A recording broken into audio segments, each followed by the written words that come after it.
আচ্ছা, ক্লাস 10-এ আজকে লম্ববৃত্তাকার চোঙ চ্যাপ্টারটা স্টার্ট হবে।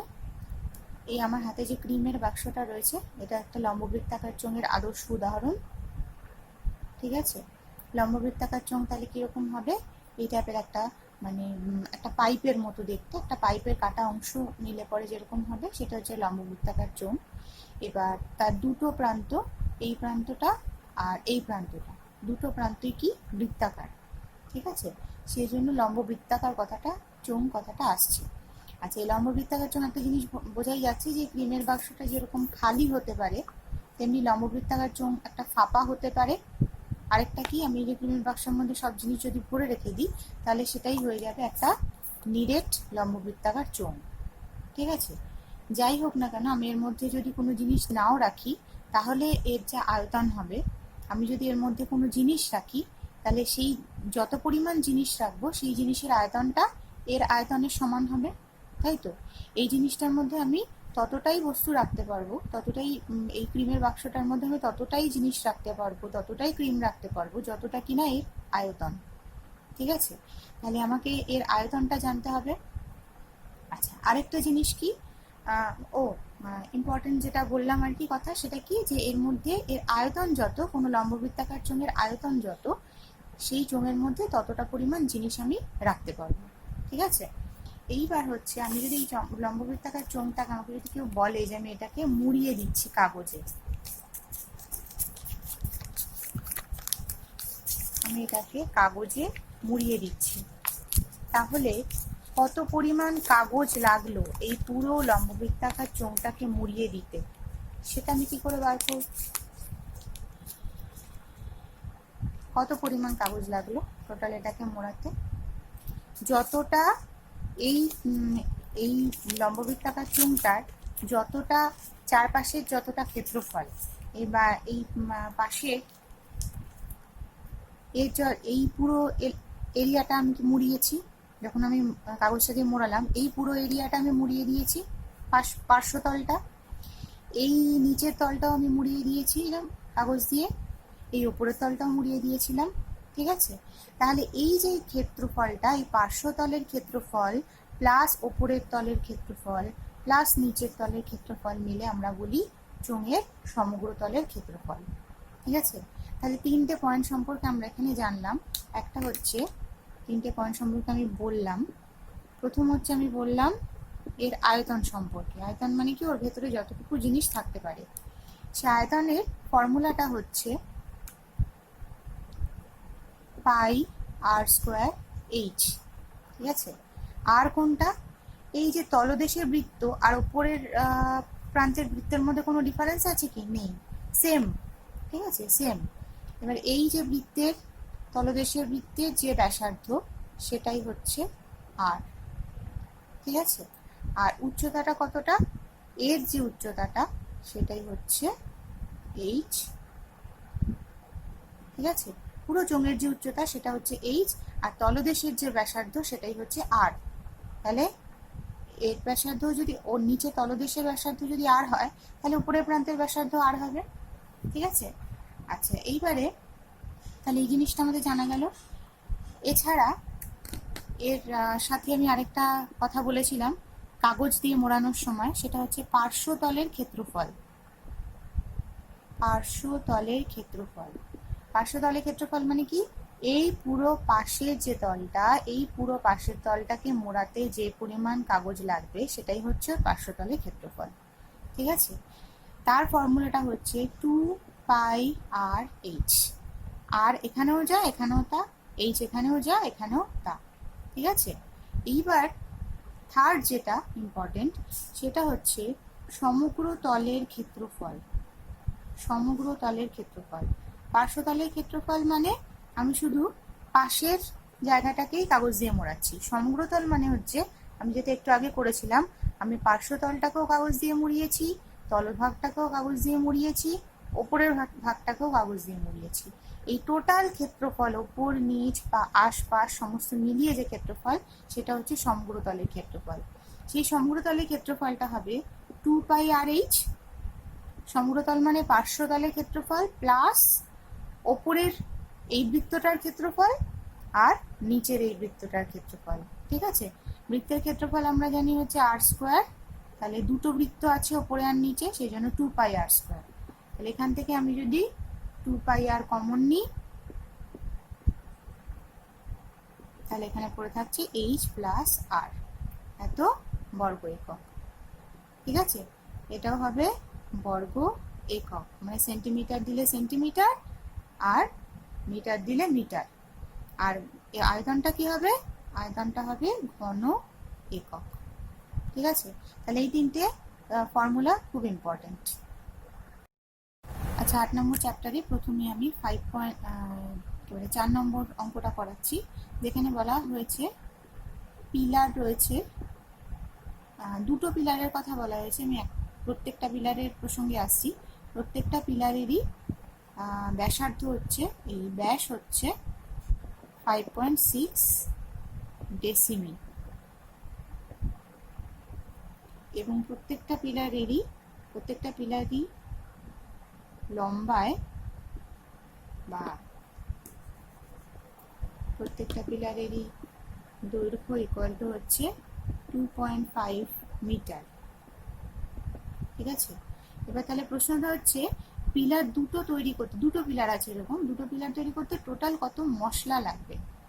এবার পিলারটা তৈরি করতে হলে পিলারের আমরা কি করে ঢালাই করার সময় পিলারের স্ট্রাকচারটা তৈরি করে তার ভিতরে মশলা ভরা হয়। তাহলে আগের ক্রিমের বোতলটা দিয়ে যেটা বুঝিয়েছিলাম, যে ক্রিমের বোতলটা আয়তন যতটা ততটাই ক্রিম ওর মধ্যে ভরা যাবে। সিমিলারলি পিলারের আয়তন যতটা ততটাই মশলা ওর মধ্যে ভরা যাবে। ঠিক আছে, তাহলে কতটা মশলা লাগবে সেটা জানতে গেলে আমাকে পিলারের আয়তন বার করতে হবে। তাহলে প্রতিটি পিলারের আয়তন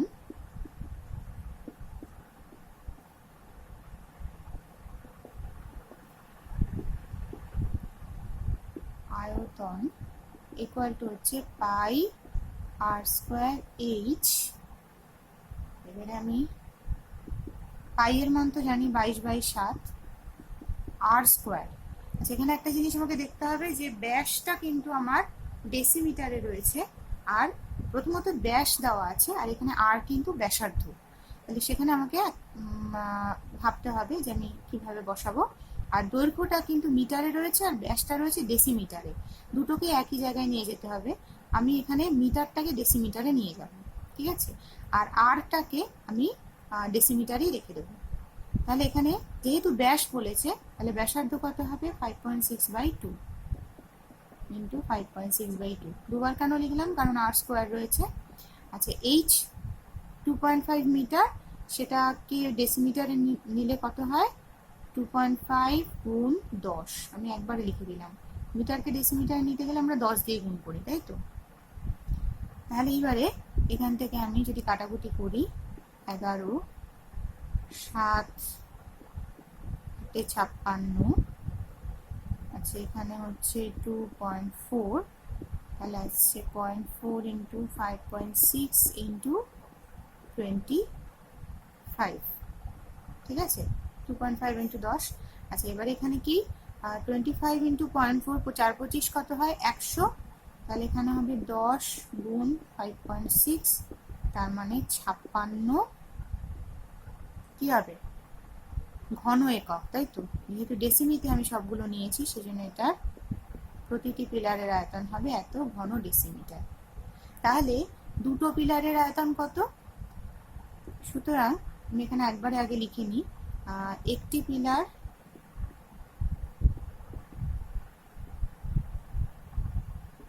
ঢালাই করতে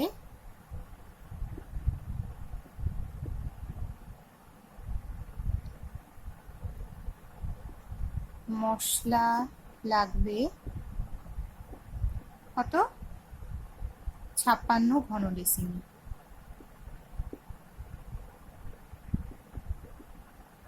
বোঝা গেল? যা আয়তন ততটাই মশলা লাগবে। তাহলে এরকম দুটো পিলার রয়েছে, তাহলে দুটো পিলার আছে, তাহলে দুটো পিলারকে ঢালাই করতে কত মশলা লাগবে আমরা একটা বার করে নিতে পারবো।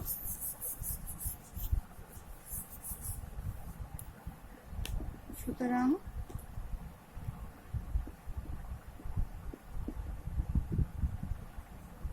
দুটো পিলার ঢালাই করতে মশলা লাগবে ইকুয়াল টু হচ্ছে 56 গুণ 2 112 ঘন ডেসিমিল। এটা হলো ফার্স্ট আনসারটা। এবার এই একই প্রশ্নে অঙ্কটাতে দুখানা আর মানে সেকেন্ড একটা পার্ট রয়েছে। সেকেন্ড পার্টটাই বলেছে যে আমি যদি পিলারটাকে তো ঢালাই করার কথা বললাম, এবার যদি আমি পিলারটাকে প্লাস্টার করি, প্লাস্টার আমরা কোন সাইডটাকে করবো? নিশ্চয়ই ওপর নিচ প্লাস্টার করা হয় না, প্লাস্টার হয় সাইডেরটা। তাহলে বেসিক্যালি পিলারের সাইডে প্লাস্টার করা মানে পিলারের পার্শ্বতলের ক্ষেত্রফলটা লাগবে, ঠিক আছে? তাহলে বলছে পিলারের পার্শ্বতলে, তাহলে পিলারের পার্শ্বতলের ক্ষেত্রফলটাকে বার করি। পিলারের পার্শ্বতলের ক্ষেত্রফল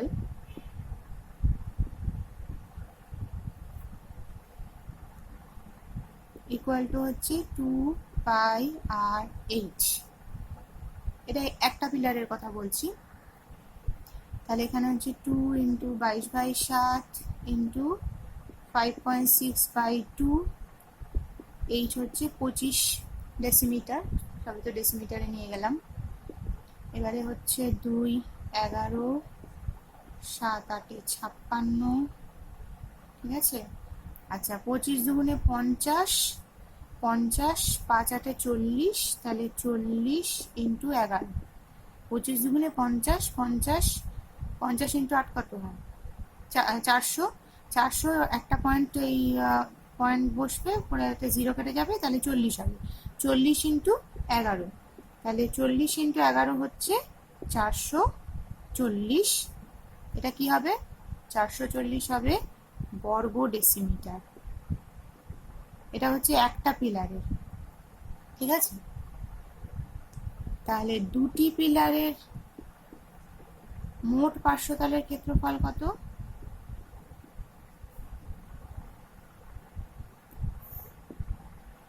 মোট পার্শ্বতল আমি ছোট করে লিখছি, পার্শ্বতল মানে পার্শ্বতলের ক্ষেত্রফল 440 গুণ 2 মানে হচ্ছে 880 বর্গ ডেসিমিটার, ঠিক আছে? তার মানে 880 বর্গ ডেসিমিটার মোট আমাকে এখানে কি বলে প্লাস্টার করতে হবে। এইবার আমাকে যেটা বলে দিয়েছে সেটা হচ্ছে প্রত্যেক বর্গ মিটার, এখানে কিন্তু আমার বেরিয়েছে বর্গ ডেসিমিটার, আমাকে বলেছে যে প্রত্যেক বর্গ মিটার প্লাস্টার করতে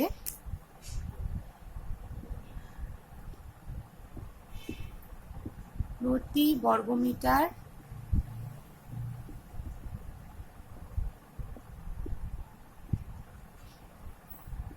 প্লাস্টার করতে খরচ হয় 125 টাকা, ঠিক আছে? সুতরাং 880 বর্গ decimetre equal to 880 by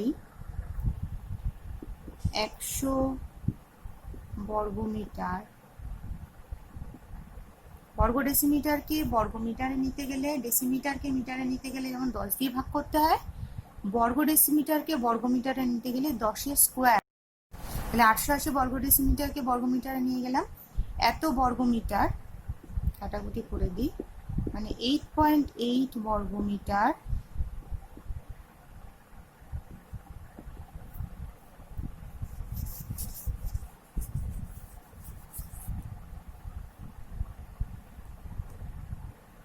plaster করতে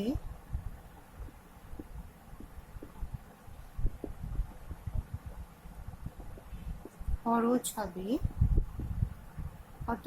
8.8 × 125, এত মানে কত? এটা নিজেই বার করা যাবে, গুণ করে বার করে নিবি, এত টাকা, ঠিক আছে?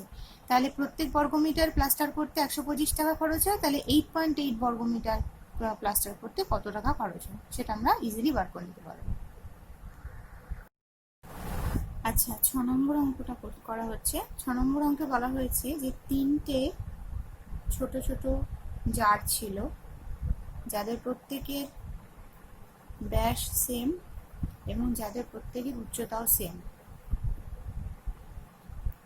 ঠিক আছে, একদম অঙ্কের লাস্টে বলা আছে যে এদের প্রত্যেকের ব্যাস হচ্ছে 1.4 ডেসিমিটার। এটা 1.4, এটা 1.4, এটা 1.4। এবার এদের প্রত্যেকটা জারের, একটা জারের 2/3 অংশ লঘু সালফিউরিক অ্যাসিডে ভর্তি আছে, একটার 5/6 অংশ লঘু সালফিউরিক অ্যাসিডে ভর্তি আছে। ঠিক আছে, আরেকটার 7/9 অংশ লঘু সালফিউরিক অ্যাসিডে ভর্তি আছে। একটার 5/6, একটার এটা সাপোজ, আচ্ছা এটা একটা 2/3, আর একটার হচ্ছে 7/9 অংশ লঘু সালফিউরিক অ্যাসিডে ভর্তি আছে। এবারে তিনটে জারে লঘু সালফিউরিক অ্যাসিডকে একটা বড় জারের মধ্যে ঢালা হয়েছে। সেই বড় জারের ব্যাস হচ্ছে 2.1 ডেসিমিটার। বড় জারটার ব্যাস হচ্ছে 2.1 ডেসিমিটার। আর পুরো ঢালার পর দেখা যাচ্ছে যে যতটুকু অ্যাসিড ঢালা হয়েছে এর মধ্যে, তার উচ্চতাটা দাঁড়িয়েছে 4.1 ডেসিমিটার। ঠিক আছে, তাহলে এবার বলছে যে এই যে তিনটে জার ছিল, যাদের উচ্চতাগুলো আমি বলেছিলাম প্রত্যেকের উচ্চতা সমান, তাদের উচ্চতা কত ছিল। ঠিক আছে, আচ্ছা এই অঙ্কটা করার জন্য প্রথমে আমি যে সমান ব্যাস এবং সমান উচ্চতার যে তিনটে জার ছিল, তাদের উচ্চতাগুলো ধরে নেব। সমান উচ্চতার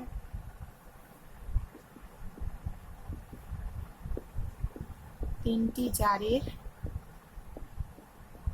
উচ্চতা ইকুয়াল টু h ডেসিমিটার। ঠিক আছে, তাহলে সুতরাং যেহেতু তাদের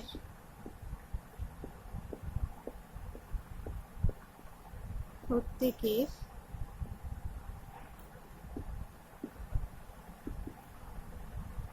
ব্যাস ইকুয়াল টু 1.4 ডেসিমিটার,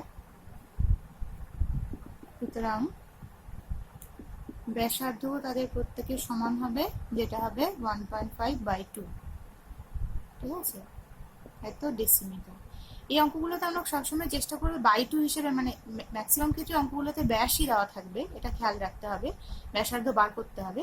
তা ব্যাসার্ধ বার করার সময় আমরা কখনোই বাই 2 করে আগে ভাগ করে 0.7 লিখবো না, কারণ কাটাকুটি হয়ে যাওয়ার চান্স আছে। ঠিক আছে, আচ্ছা তাহলে প্রথম যে ইয়েটা রয়েছে, প্রথম জারের লঘু H2SO4 এর আয়তন, সেটা বার করছি। ঠিক আছে, সেটা কত হবে? প্রথম জারের আয়তন কত? প্রথম জারের আয়তন হচ্ছে πr², মানে 1.4/2 এর স্কোয়ার ইন্টু h। এটা হচ্ছে প্রথম জারের আয়তন। কিন্তু প্রথম জারের কত অংশে লঘু সালফিউরিক অ্যাসিড আছে, লঘু H2SO4 আছে? 2/3 অংশে।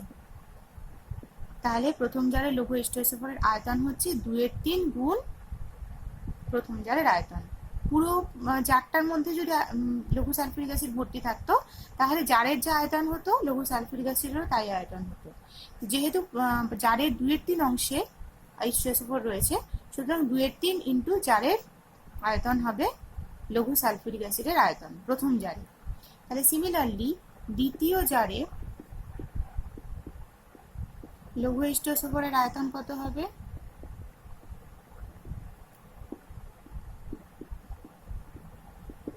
লঘু H2SO4 আয়তন হবে 5/6 into pi into 1.4/2 whole square into h। আর তৃতীয় জারে কত হবে? তৃতীয় জারে লঘু H2SO4 এর আয়তন ইকুয়াল টু হবে 7/9 into pi into 1.4/2 whole square into h।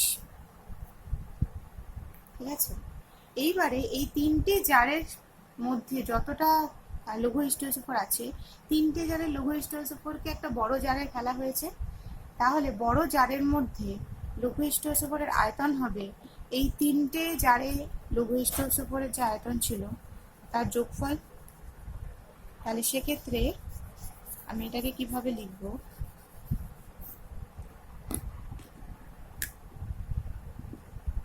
বড় জারটিতে লৌহ H2SO4 এর আয়তন, সেটা আবার আমাদের বলে দেওয়া আছে লৌহ H2SO4 আয়তনটা কত হবে। সেটা কি বলা আছে, কারণ ওই বড় জারের মধ্যে বড় জারের ব্যাসার্ধ বলা আছে, মানে ব্যাস বলা আছে বলে মানে ব্যাসার্ধ বলা আছে, ব্যাস বলা আছে 4.1, তাহলে ব্যাসার্ধ হবে 4.1/2 তার স্কোয়ার ইন্টু এইচ মানে হচ্ছে ওই লৌহ H2SO4 এর উচ্চতা ওই জারের মধ্যে, যেটা আমাদের অলরেডি বলে দেওয়া আছে। সরি, এটা আছে 2.1, আর ওই বড় জারের মধ্যে H2SO4 এর উচ্চতা বলে দেওয়া আছে 4.1। ঠিক আছে, তাহলে এইটা ইকুয়াল টু হবে প্রশ্নানুসারে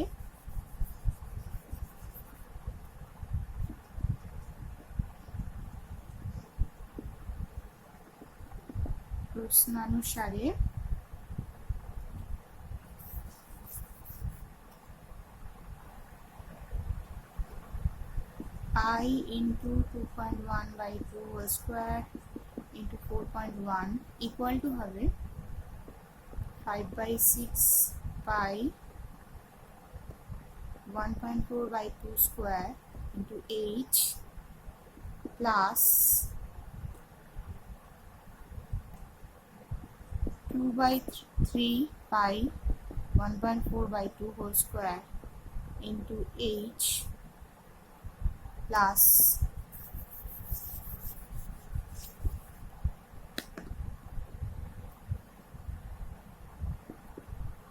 7/9 pi 1.4/2 whole square into h। ঠিক আছে, বড় জারের মোট H2SO4 এর আয়তন ইকুয়াল টু হচ্ছে ছোট জারগুলোতে যে H2SO4 এর আয়তন ছিল তাদের যোগফল, কারণ ছোট জারগুলো থেকেই তো বড় জারে ঢালা হয়েছে।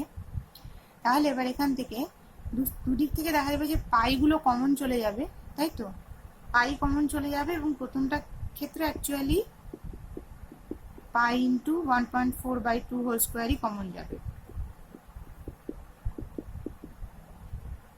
পাই ইন্টু 1.4/2 হোল স্কোয়ার যদি কমন নিয়ে নিই তাহলে ব্র্যাকেটের ভিতরে থাকছে 5π/6, না এইচও কমন যাবে, 5π/6 প্লাস 2π/3 প্লাস 7π/,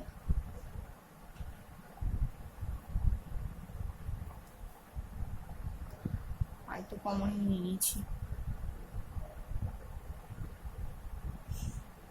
ঠিক আছে, তাহলে সবগুলোই কমন যাবে, শুধু ভেতরে 5/6 প্লাস 2/3 প্লাস 7/9 পড়ে থাকছে, আর এদিকে তোমার পাই আছেই, তাহলে এই পাই দুটো দু সাইড থেকে কেটে যাবে।